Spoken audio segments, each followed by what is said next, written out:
வாழ்க்கை என்ற போராட்டம்.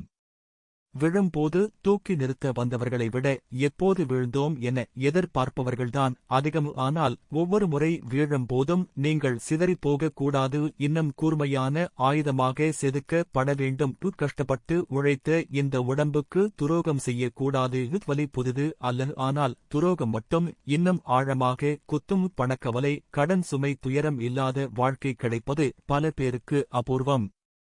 பெற்ற பிள்ளைகள் பெற்றோருக்கு மிக பெரிய பொக்கிஷம். அன்புக்காக யாரிடமும் கெஞ்சக்கூடாது, உன் அமைதியை நீ தான் கடைபிடிக்க வேண்டும். சில நேரங்களில் நோ சொல்ல கற்றுக்கொள்ள வேண்டும். உனக்கு தேவையான பணத்தை நீ சம்பாதிப்பது நல்லது. எல்லா சூழ்நிலையிலும் அமைதியாக இரு, மன்னிக்க கற்றுக்கொள்.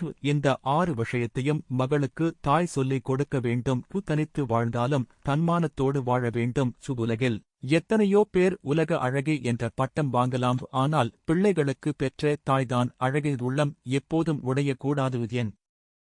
இந்த வாழ்க்கை என எண்ணக்கூடாது. எல்லா மனிதருக்குள்ளும் காயம் இருக்கிறது. எல்லா காயங்களும் கால போக்கில் மறையும். புலி தாங்கும் கல்தான் சிலையாகும். வலி தாங்கும் உள்ளம்தான் நிலையான சுகம் காணும்.